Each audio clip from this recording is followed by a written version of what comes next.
One more.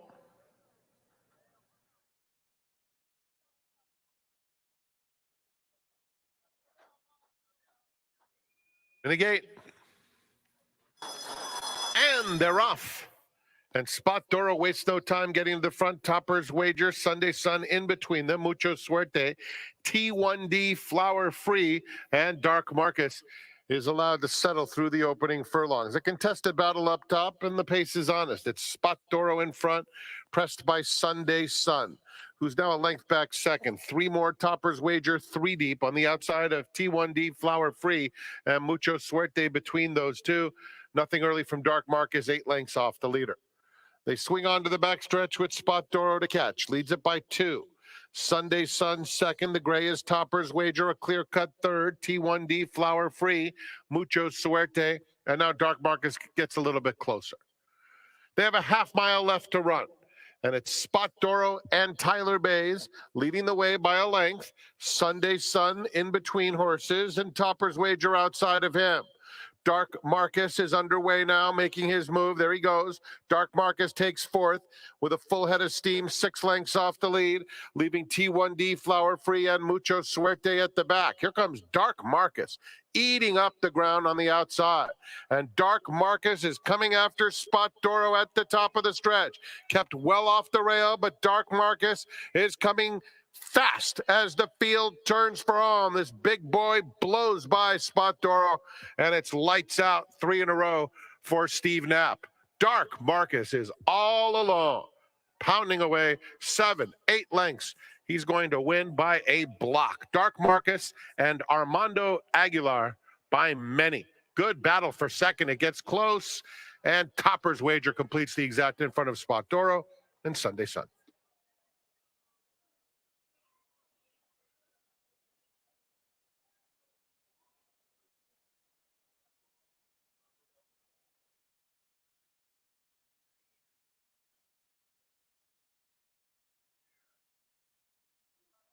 I'm a lucky man.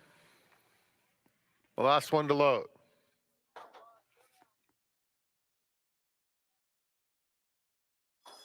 And they're off. I'm a lucky man. Sprints out with the early lead. Barsabas comes away in good order, and Awesome Rhythm is down at the rail, being a joint second now with Polyak in the turquoise colors in the mix too. Man Overboard in the red, 3 lengths off the lead. Barsabas behind that trio, and another 3 back to Kimmer. I'm a lucky man. Speeds past the half-mile pole with a 2-length lead. Man Overboard moves into second. Down at the rail comes Awesome Rhythm, now a joint second. And a length and a half behind them comes Polyak in fourth. A gap of 7. Barsabas dropping out of it. Kimmer moves up inside of him. It's I'm a Lucky Man coming to the quarter pole, a length and a half in front. Man Overboard took a crack at him, but it is I'm a Lucky Man, now 2.5 to the good. Awesome Rhythm is down at the rail, a joint third. Polyak outside of him, and Kimmer trying to pick up some late pieces with an 1/8 to go. I'm a Lucky Man. Awesome Rhythm tips out, and Awesome Rhythm goes right by I'm a Lucky Man, who comes up empty late. Kimmer continues to rally into second. It's Awesome Rhythm, Kimmer. Awesome Rhythm wins it by almost 2. Kimmer was second. Polyak, Man Overboard, and Barsabas.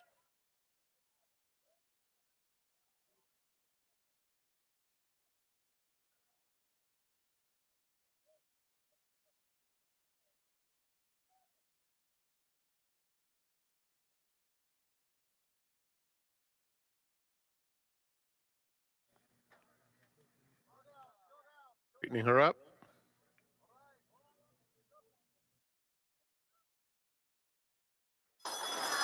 And they're off. Pink Whitney bounces out smoothly. In theory, though, is quicker, and in theory, sent hard for the lead. Jane Austen second, so the 2 grays are 1-2. Sakura Blossom is down at the rail, and Pink Whitney is just outside of her. Rounding the first turn, and In Theory sets the tempo.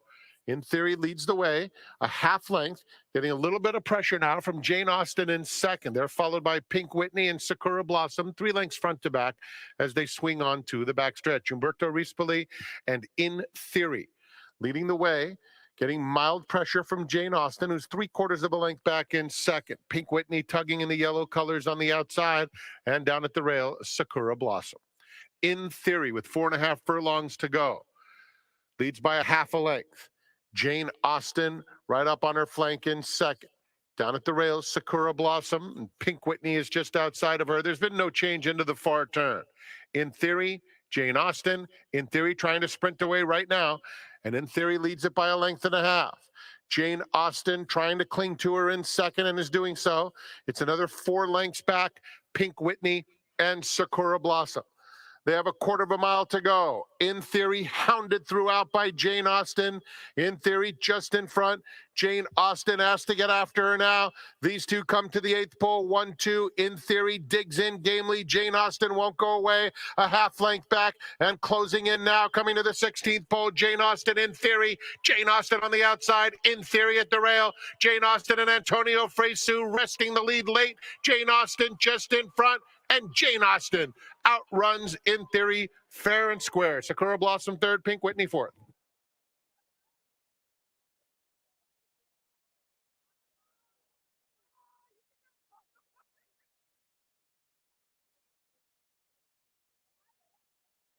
Next, scratch 3, Halatic. They'll be at the gate in 23 minutes.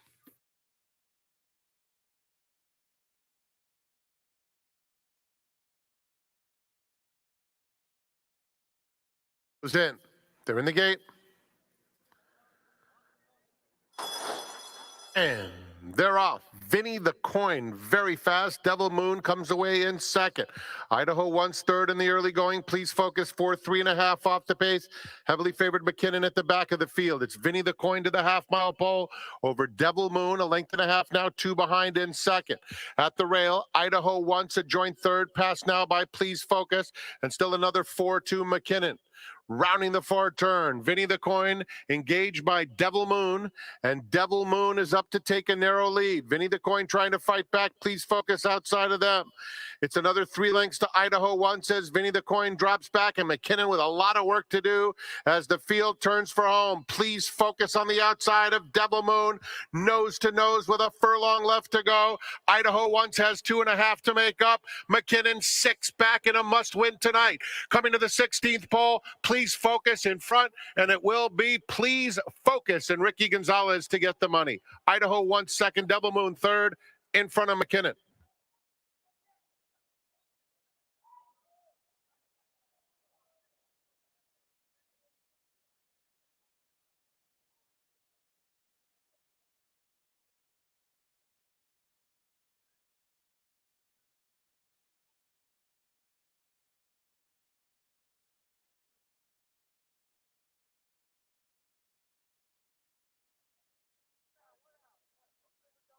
Bring in.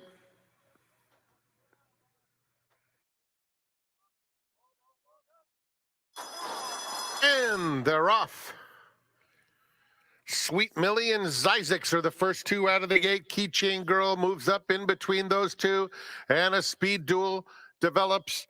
And in between horses, it is Keychain Girl narrowly. Sweet Millie along the inside fights right back, so Sweet Millie is in front. Keychain Girl is now second. Another 2 back to Zizix in third. They're followed at the rail by Warren's Wild Ride, inside Corporal Violet, and Yvette's Surprise at the back of the fields. 9 lengths off the battle up top, and it continues full bore as Keychain Girl wrests the lead away from Sweet Millie midway on the far turn. 4 lengths back to Zizix in third. Warren's Wild Ride. Yvette's Surprise starts to pick up a bit of momentum as the field turns for home. Keychain Girl well off the rail. Yvette's Surprise gathering serious steam on the outside and starting to close, but it is Keychain Girl with a 5-length lead and an 1/8 of a mile to go. Keychain Girl by 6 lengths with a 16th to run. Zizix's game. Yvette's Surprise on the outside. They're closing in, but out of time. Keychain Girl wins. Second to Yvette's Surprise. Zizix was third. Warren's Wild Ride finished fourth.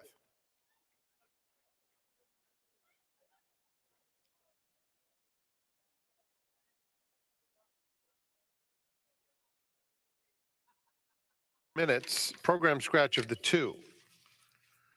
Yamava Resort and Casino at San Manuel is your destination for gaming excitement. Yamava is the closest resort and casino to Santa Anita Park. Experience world-class gaming, dining, and entertainment. In the gate. And they're off. Annie Fox is very fast out of the gate. Respect the Crown is up and on the pace. And there goes Jai Ho in between. And Jai Ho sprints away and gets that lead pretty easily. Annie Fox now second, 3/4 to Queen Gervin in third. Then comes Strikingly. Respect the Crown is now fifth, joined by Precipice, who is off half a step slowly. Two more back to Katonia and Queen Berkeley at the back of the field. It's Jai Ho past the half-mile pole in control. Over Annie Fox, two back in second. Strikingly at the rail, Queen Gervin is in fourth. Then it's Precipice racing a joint fifth. On the outside of her comes Respect the Crown, taking that fifth spot, two clear of Katonia and Queen Berkeley.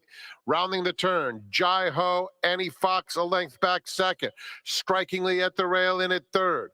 They're followed at the rail by the gray, Precipice in fourth. Respect the Crown is in between horses. Behind them, Katonia. They're at the top of the stretch. Jai Ho spurts clear. Strikingly with big strides coming after her in second. From the back of the field, a late run coming from Katonia. Precipice is the gray. Here's Katonia coming after Strikingly, and Precipice getting involved late. Strikingly got the jump. Katonia's flying. Strikingly, Katonia. Strikingly held off an oncoming Katonia. Then it was Precipice in third, three-way battle for fourth and fifth.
What you were just looking on the screen is something we call here in Southern California May Gray, but don't worry, it's not going to rain today here in Arcadia, California. Fast and firm conditions for the second leg of the Triple Crown, the Preakness Stakes, being run at our sister track, Pimlico Racecourse in Baltimore, Maryland. Hi, everybody. My name is Tom Quigley, VIP player concierge, and also your seminar host for the next 39 minutes or so. And our seminar guest today, he's only been working at the Daily Racing Forum for close to 3 decades. I think he knows his way around the past performances. He's going to tell us who he likes both in the Preakness and on today's card as well. His name, Steve Andersen. Steve, happy Saturday. Welcome to the seminar. Thank you for the program. Thank you for the invitation. It's good to be here on a big day like today. It is great to have you here. Now, how many Preaknesses have you been to? I've been to exactly 0.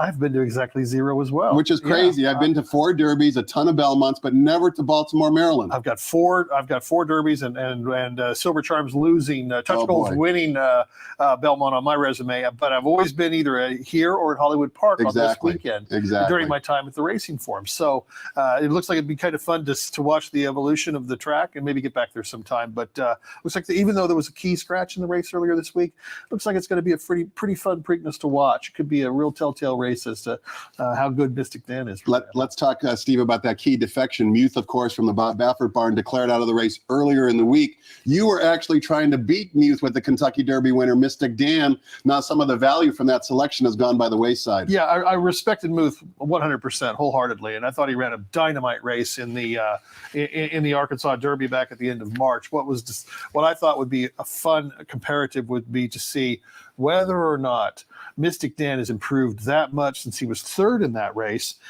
and giving him credit for his Kentucky Derby win, and Muth not having run. Now, Baffert, we know, loves the Preakness and does very well in the race over time, and it still can apply today with imagination. But I was just willing to be the contrarian and go Mystic Dan. But you're talking to somebody who picked endlessly in the Kentucky Derby and watched him finish 9th. By the way, he had more behind him than many of the other ones did. But I had to try to beat the favorite in that field, and I failed. But Mystic Dan earned my respect that day. Eager to find out what he can do. If he goes back to the Southwest Kentucky Derby lines, he wins. If he goes back to his Arkansas Derby line, no.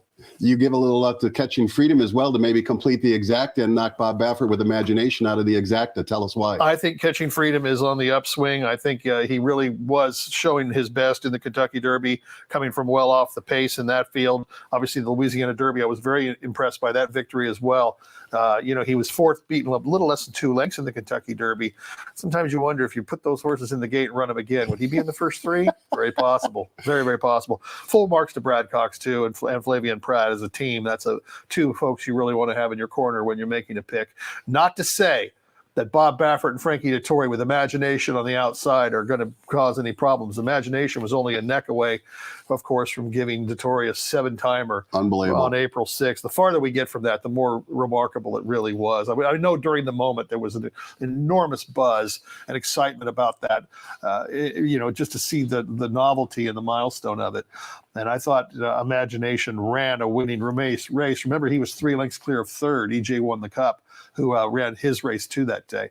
But Stronghold was this much better. And I wouldn't be surprised if Imagination shows more today. I respect him as a top 3 finisher. Let's segue to Southern California, Stephen. One of the things I love most about your work is you're looking into the future as far as what might happen in some of the stake races. And yesterday you broke the news that Wesley Ward is going to send 2 runners here for the Grade 1 Shoemaker Mile, which will be run a week from Monday on Memorial Day. It's good to see Wesley supporting Southern California racing. It's been quite some time since he's done that. It has. He did have some runners at the Breeders' Cup last year. He was 3rd in the Breeders' Cup Sprint.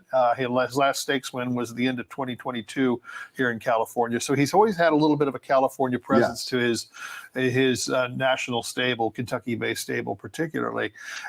It is good to see him back here. Had lost sight of the fact that in conversation with him, we had a nice visit. Unfinished Simp won the race at Hollywood Park in '94. Back then it was a $140,000 race. It was a Grade 2. It didn't have its Grade 1, and it was a handicap. That's how long ago it was. Handicap? What's that? But no, it was a different sort of structured race then, and it has grown in prestige to being, California's first or second leading turf mile run on an annual basis other than the Kilroe.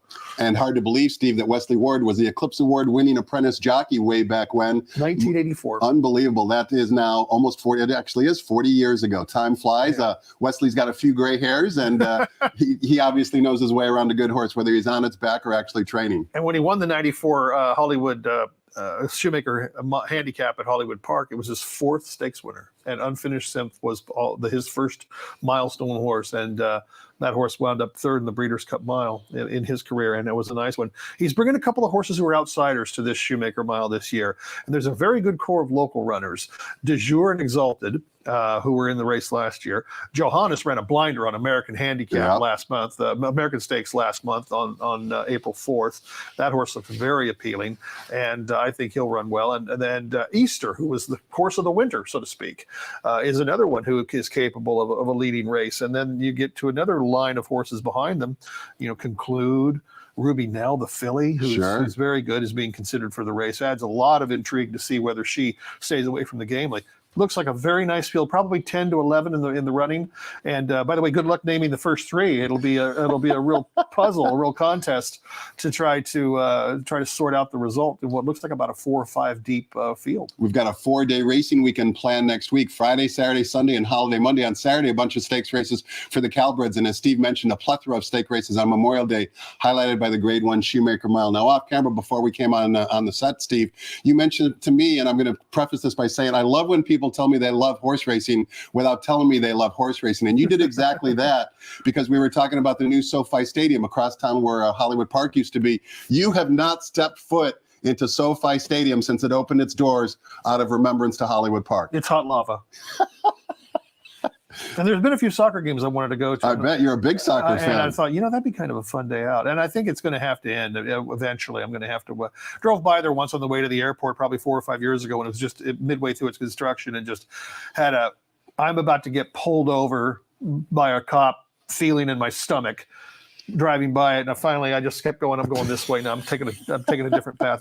The traffic was miserable. That's why I drove by it, and I haven't been past it since. Hard not to go by it when you're trying to get to LAX, the airport, if there's any sort of traffic on the freeway. And right across the street, the new Intuit Arena, which will be the Clippers' home arena, is right on the corner of Crenshaw and Prairie, right across the street from where Hollywood Park's parking lot used to be. I think I'm more likely to show up there at that ballpark than I am across the street at the more established one that used to be on Hollywood Park's earth. So you're kind of a Renaissance man, though. I mean, we know you from your horse racing work that you've done, but you like to go into other directions. Of course, you travel around the globe watching horse racing. You enjoy having a fun time, whether it's a soccer game or something else. Tell us about some of your other passions besides horse racing. Really fascinated to go back to the Grand National for the second time in Britain last month. That was a lot of fun to do, and to travel around that country for about a 10-day period was a good. That whole racing scene, I've never been, but that's electric to say the least. It really was. It actually changed.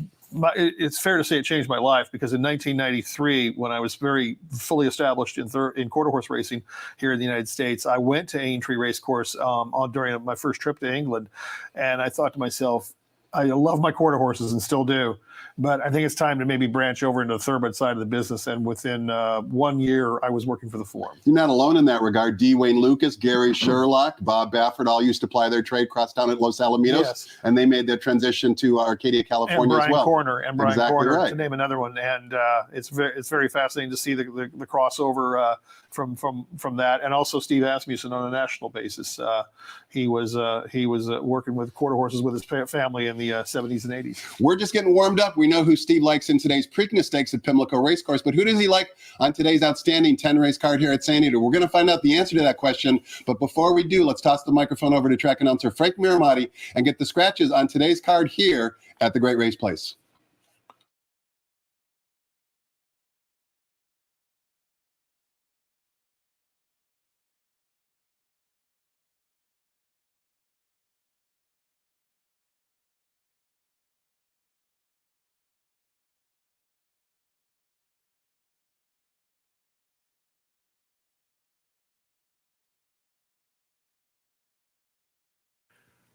Good afternoon, ladies and gentlemen, and welcome to Santa Anita Park, the Great Race Place. The track is fast, the turf is firm, the rail on the turf at 0 feet. Here are the changes. The first race starts the early pick 5 and no scratches or jockey changes. In the second, scratch number 5, Jibber Jabber. Race 3, scratch number 2, Audible Silence. Note that number 4, Instinct Doro, 1 pound over. We offer a middle pick 4 today. On races 4, 5, 6, and 7, there are no changes. In the 5th, start of the pick 6, no changes. Turning to race number 6, scratch number 5, Granny O'Malley.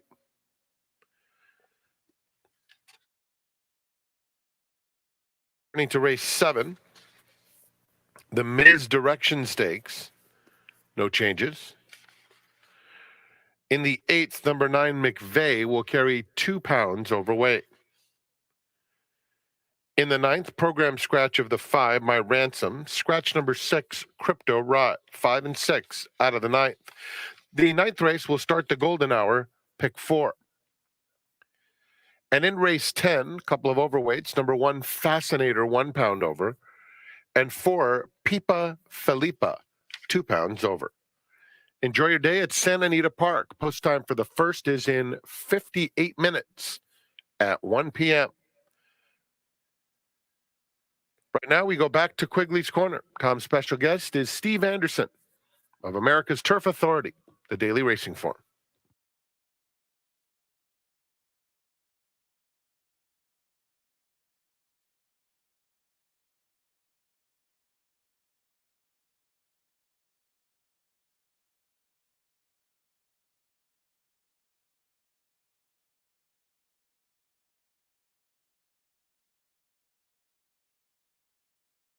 Welcome back. We're talking horses with Steve Andersen. He works for the Daily Racing Form. He's the West Coast and international reporter. He covers not only Southern California, but Northern California, as I heard before we went to break, international racing as well. You do a little bit of Australia racing as well. When do you get some sleep? I mean, it's a 24-hour, 7-day-a-week job for you. Well, the nice thing about Australia was when we had the pandemic and there were very few tracks operating in the United States, we began to take a greater view of that at the Racing Form, because with the time zone change, a lot of the best races in Australia, like say, for example, on a Friday evening, that's their Saturday afternoon. Correct. So 8, 9, 10 o'clock our time on the West Coast. Grade 1 races. So that worked out. It's changed. We've dropped the level of coverage a little bit since then from a daily basis to a special events basis. But the racing in Australia on any given day in Melbourne, Sydney, and this time of year in Brisbane is as good as it gets in the world. I've never been, but I completely agree. And very nearly went there last month, and I really would look forward to going down there and seeing some of their city tracks and a lot of their countryside tracks, equal to some places in Europe, are equally are enthusiastic, because racing is an event in their town. They only have it every couple of weeks or every couple of months. So if it maybe be a Thursday to you, but to them, it's kind of a city holiday, so to speak. So there's reasons to get up and maybe take that in. And it's fascinating to watch. It's very good racing, very formful racing. And we've seen year in and year out that those horses can go to Royal Ascot and compete.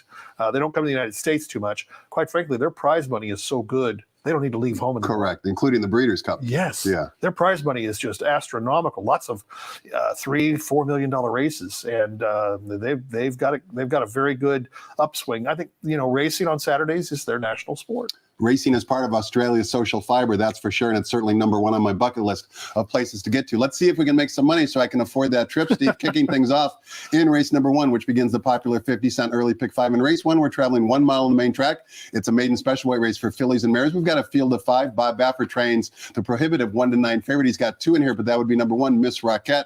Miss Rockette on debut actually ran at Oaklawn Park, and some would say ran a winning race at a farther distance. That distance at Oaklawn Park when she debuted on April 20th was a mile and the 16th. Today she cuts back to 1 mile. Before we get your thoughts on the race, I wanted to see how Miss Rockette returned to Southern California after that effort, Stephen. You can see this daughter of Into Mischief down on the inside is working with a runner by the name of Normandy Landing. Remember this name, Normandy Landing, for a couple of reasons. First of all, Normandy Landing will be a workmate with another runner that we're going to watch later on in the seminar, but also Normandy Landing won a maiden special weight race right here, going 2 turns on April 20th. So this workmate is already a proven maiden special weight winner from the Bob Baffert barn. And as I always like to say when we watch these workouts, take a look at the exercise rider on Miss Rockette going very, very easily. The rider almost standing up in the saddle, as is Normandy Landing. But I do think, just looking at this, Miss Rockette gets the better of her throughout the entire length of the stretch. So to me, evaluating how she might have shipped back from Oaklawn Park, Steve, I thought this was a pretty good move.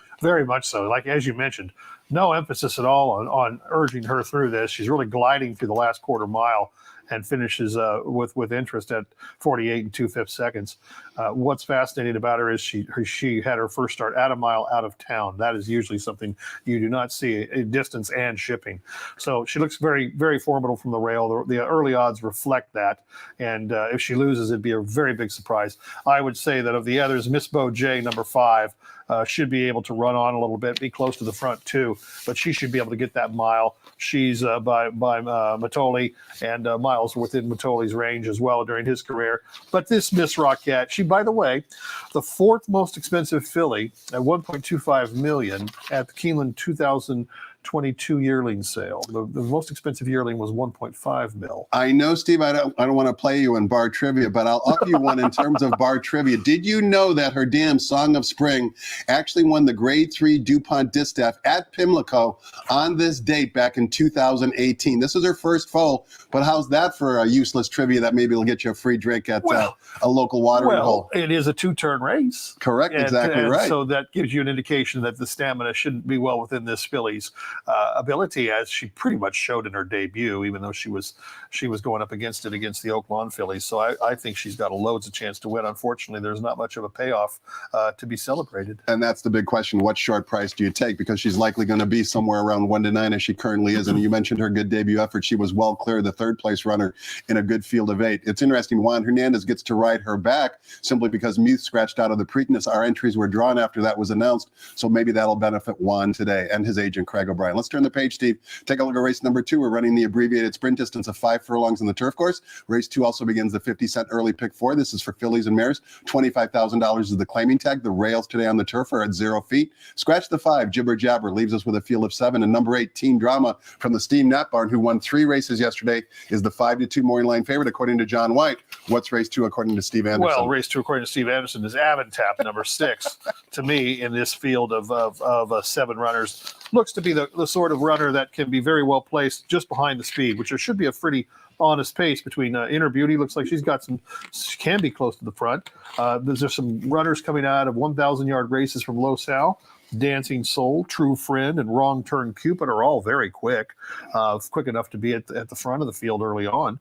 That should help Aventap, who is a stalking horse and won at 6.5 on the flat course here back in January, two times actually in consecutive starts, and didn't run as well last time, but has been given a little bit of a break since then. And I think that Mark Gladoff of this little tiny redirection of her career, 60 days, really gives a little bit more than 60 days, gives Aventap a chance to rebound for a 3rd win in 4 starts this year, particularly as mentioned with the speed in the field. Inner Beauty can be put near the front, but with some of these 1,000-yard runners, she might also have a trip comparable to Aventap in that she should be kind of near the front, but not necessarily obligated to take the lead. And she did win gate to wire last time out in a 6.5 furlong race, but it is worth noting that in 2020, when she was a 2-year-old in Limerick, Ireland, she won from off the pace. Wow. So she is not a one-dimensional. That'll get you a few more free drinks at the bar. No, I'm thirsty already. But nonetheless, Inner Beauty has a little bit more tactical speed than she's shown, at least earlier in her career at the start. But still, one that really looks formidable, Inner Beauty, Edwin Maldonado. A quick question for you, Steve, because you talked earlier about how you covered the quarter horse scene in Los Alamitos. And I used to be a San Anita snob way back whenever Los Alamitos horses might run here at San Anita, which was infrequently, I'd quickly draw a line through them. But now you can no longer do that. No. They're actually competitive, generally speaking, without focusing on a specific horse. How do you incorporate Los Al shippers from those 1,000-yard races into our races now at San Anita? Really, if you're dealing with those horses that have run in allowances over there, yes, they're much better off. That would be one criteria. I'd like to see a horse who maybe has run a 1,000-yard race, but also has shown some ability, even if it's minor ability, on the daytime circuit.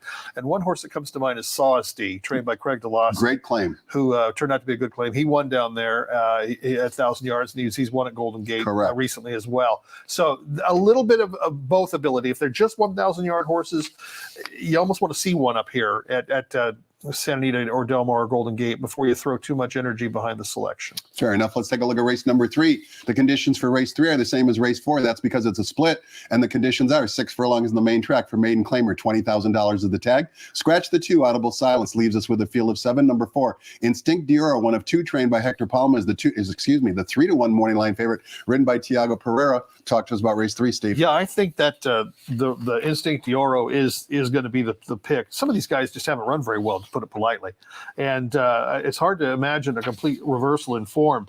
Instinct Dioro drew the inside post back in his debut on April 26th. He's now in post 3 in a field of 7. That should help his chances just a little bit in regards to maybe stalking whatever pace does develop. And there isn't a whole lot of speed in the field other than number 7, Square Dioro, who set the pace last time before fading rapidly. That was back on May 4th. That's Palma's other runner. They're both not going to go out there and knock heads through a fast furlong. I imagine Instinct Dioro is going to be close, but not necessarily on the front. Second pick, Aloha Chrome, is an interesting horse. Didn't run at all when it had its debut a year ago in January. It was a last all the way around there at 15-1 and was beaten hopelessly. Didn't run again until this race. Now trained by Tim Yachtin. It has a decent pattern of works. 5 furlongs from the gate in a minute and 2/5 on April 27th, and just a week ago Friday, 5 furlongs in 101. So there's a couple of decent works for a horse at this class level to indicate that maybe Aloha Chrome, even though he didn't run a lick in his first start, deserves consideration for race number 2. For all intents and purposes, this is his first out. 4 and 3 in race number 3. Let's take a look at the same conditions in race number 4, which begins the 50-cent middle pick 4. And it's also, as I mentioned earlier, a split of race 3. Santa Anita offers middle pick 4s on race cards of 10 races or in excess, which is true today.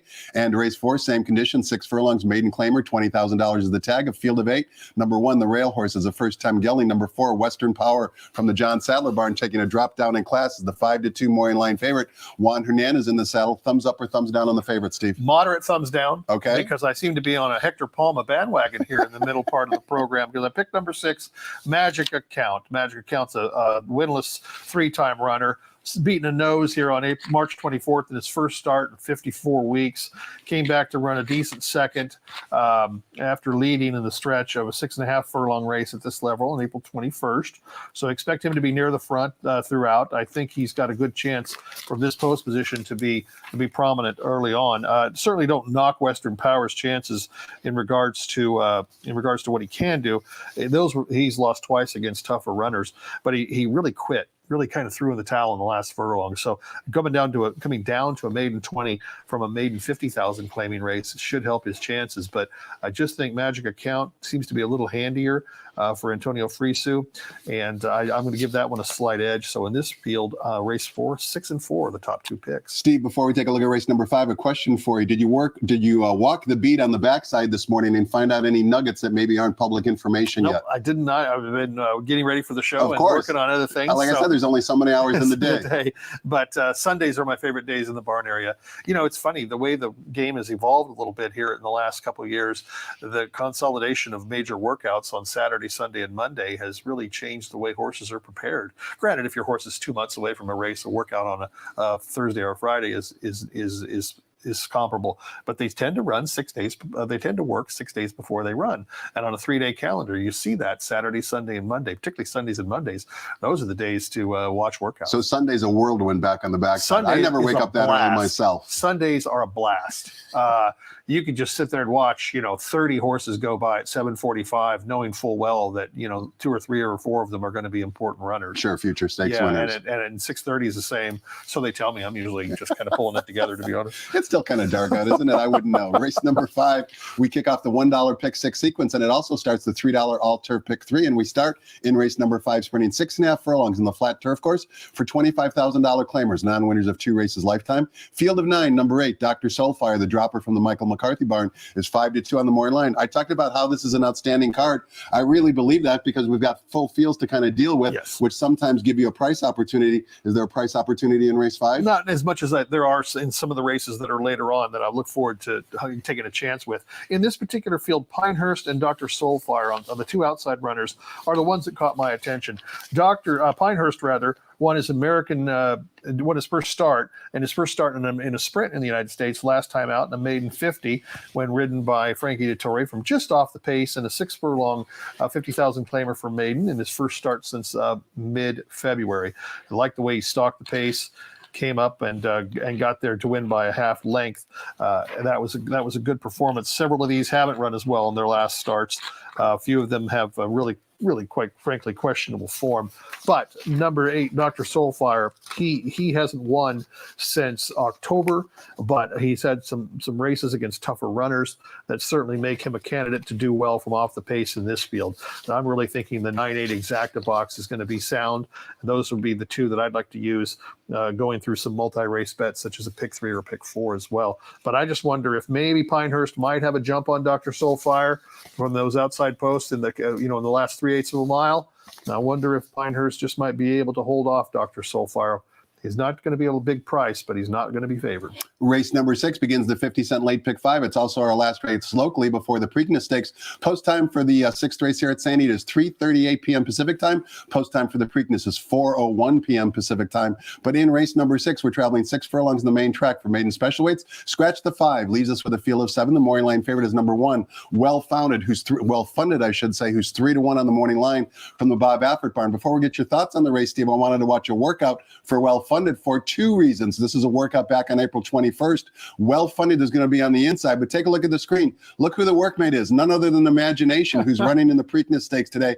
Bob Baffert, I think, wanted to get a handle on how talented well-funded is, so he put her against one of his monsters. Now, she's just a 0 for 2 maiden up to this point in her career. I will point out she does get a jockey change over to Edwin Maldonado, so theft might be on the agenda, and that's her on the lead. Now, as we continue to watch the workout all the way through the wire and even past that, obviously Imagination is going to catch her relatively easily. But nevertheless, the fact that she's able to kind of hang tough with Imagination, I think gives her a chance to be respectable in this position. She's coming out of a 2-turn route race, and now she's going back to a 6 furlong sprint on the main track. The rider isn't necessarily asking her for everything coming down the lane, and she still has a comfortable advantage. But as you might anticipate, Imagination easily goes by her, as he should have. So, it's tough to interpret, Steve, but I actually thought that this was a pretty good workout, all things considered. Well, considering the fact she might have worked with the Preakness winner. Exactly. I agree with you wholeheartedly. One thing that discourages me about well-funded is Baffert tends to not be much of a grass guy. Correct. So to have this filly run a good second in her career debut in late January, then to be tried on the turf at a mile, a little bit of a surprise decision. There might have been circumstances back then, a few months ago, that made that a more practical decision than what it looks like as we review it now, 3 months later. But I don't think I want to pick her, even though I respect the way that she can run and she should be forward. I'm eager to see what Desert Rhapsody can do in her first start of the year. Look at her running lines. Exactly. She was winless in 3 starts as a 2-year-old last year, but her third and final start of her season back in August at Del Mar was a well-beaten loss behind Tamara, who came back to win the Del Mar Debutante and is getting close to her comeback and she was the beaten favorite in the Breeders' Cup Juvenile Fillies. Desert Rhapsody has worked fairly well for Doug O'Neill. He's got a good record off of horses with lengthy layoffs. She doesn't seem to be the sort of filly that needs the lead. At 6 furlongs, she probably can stalk maybe a well-funded or perhaps another runner like Tahini. Who also may be close to the front. So I'm thinking that Desert Rhapsody on the comeback might be one to watch.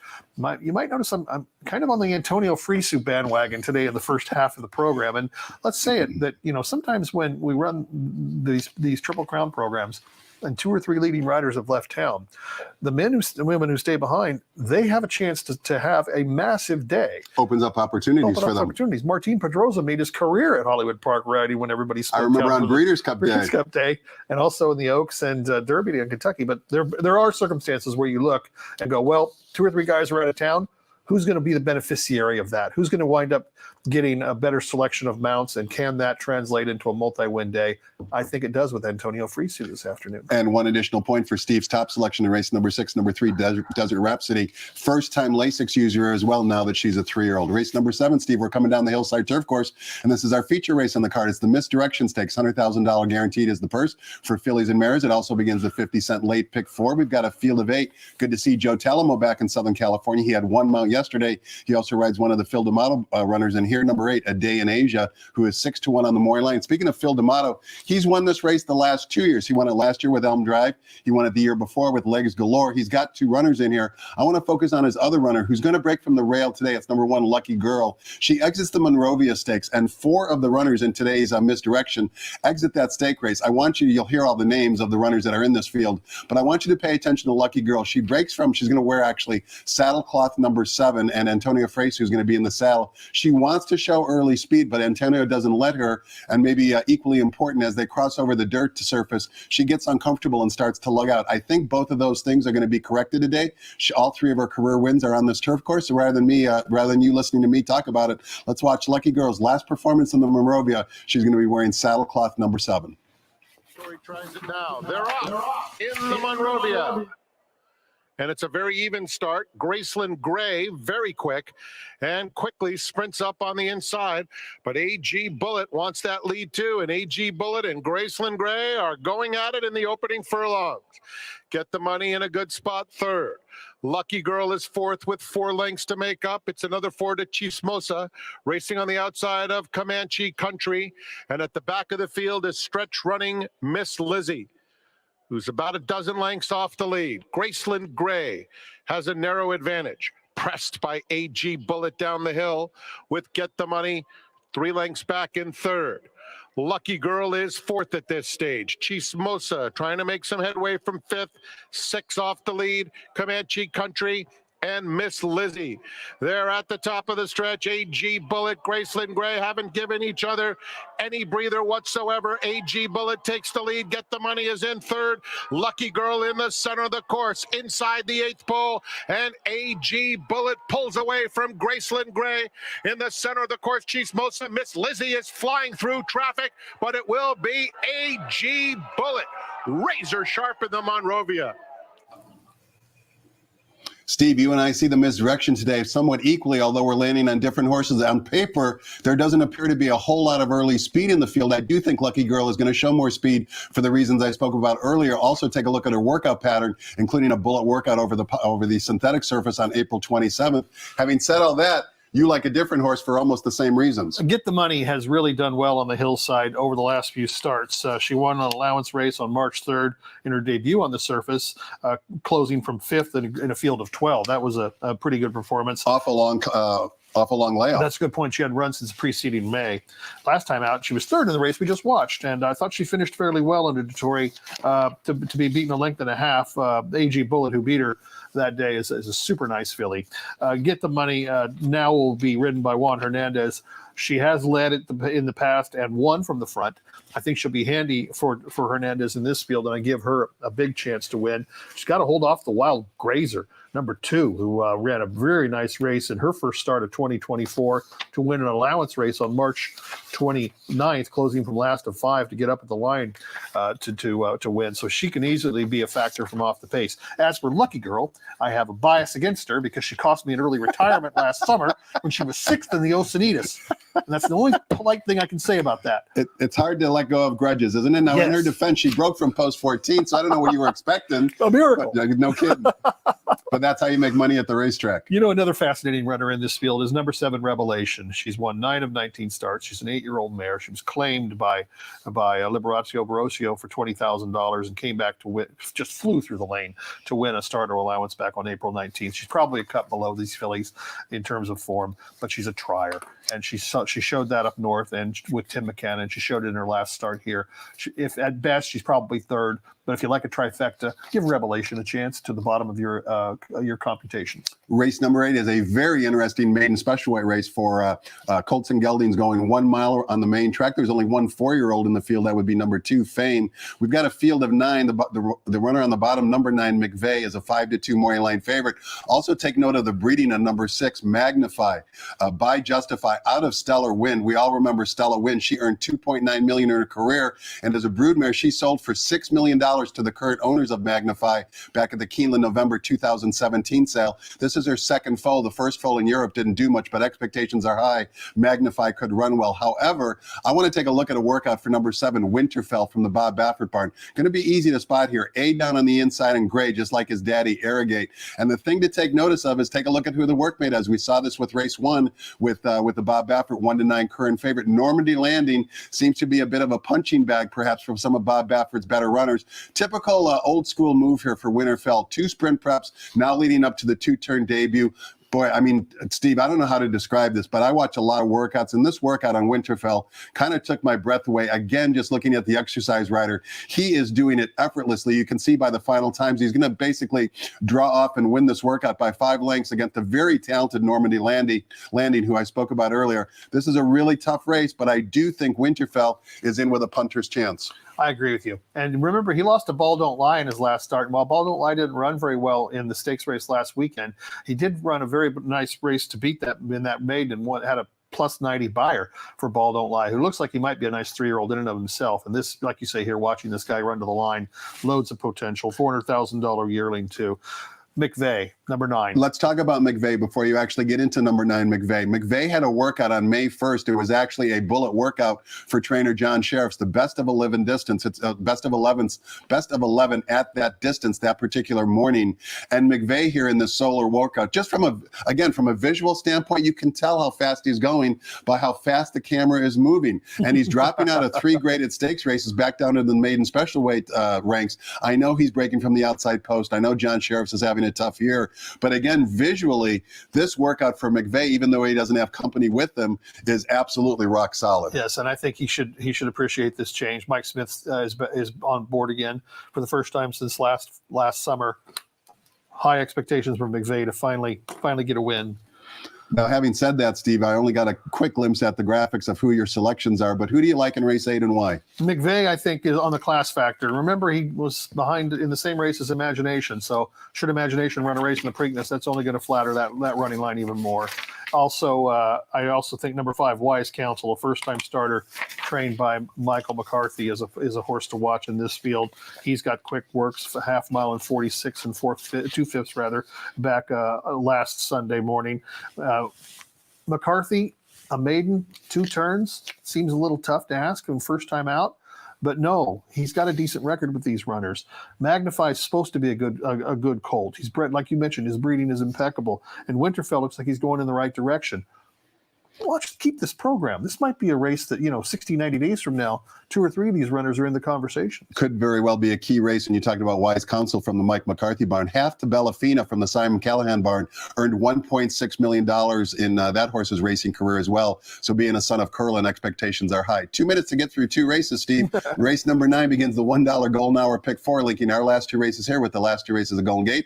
And we kick off the Golden Hour Pick 4 in race 9, going 1 mile and 16th on the main track for starter optional claiming types. 2 scratches, program scratch of the 5. Also take out number 6, Crypto Ride. Leaves us with a field of 6. Number 1, I'm struggling on how to pronounce this. Demichi is the 9-5 morning line favorite. Here's Michael McCarthy again. Who you like in race 9? I like number 7, Mishalov, a long shot from off the pace. I like it. Marcelo Polanco. Yeah, Di Medici looks like a very formidable runner from the inside. Should be forward throughout. Fair enough. You are very quick. I like how you pay attention and listen. Race number 10 closes out the day, offering $5 Golden Hour daily double wagering. We're 1 mile on the turf course for maiden special weight Calbred, fillies and mares. Take a look at this field. A field of 12, and number 8, Run a Mile in My Shoes, who is taking blinkers off for trainer Jeff Mullins, is the 9-5 morning line favorite. 12 different ways you can go here, Steve. Which way are you going? Can't wait to bet on number 9. Nothing is Forever. Andy Mathis, second timer. Can't wait. Go to the windows? Yep. Just like Trevor used to say. Yep, you know where they are. I sure do. 6 to 1 on the morning line. Certainly a price play in the nightcap. As if that wasn't enough wagering opportunities for you, both here at Santa Anita as well as the Preakness Stakes. One more wager to consider because it always pays very, very well. Last couple of weeks, it's paid in excess of $100,000, and that's the $1 coast-to-coast Pick 5. $1 minimum, low 15% takeout, and you can see today's 5-race sequence begins with Gulfstream Park, race number 9, 2:18 p.m. Pacific time. will be first post for Gulfstream Park race number 9. Steve, I know you're a busy man. It's been long overdue having you back on the seminar. I had a blast for the last 39 minutes. Thanks so much for your insight and keep up the great work. Looking forward to this afternoon. Thanks for inviting me. As am I. Thank you so much. Thanks to all of you for watching as well. We'll toss it over to Frank Miramati to update it with any late scratches. 31 minutes to post, everybody. Have a great afternoon and good luck.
Ladies and gentlemen, please rise for our national anthem.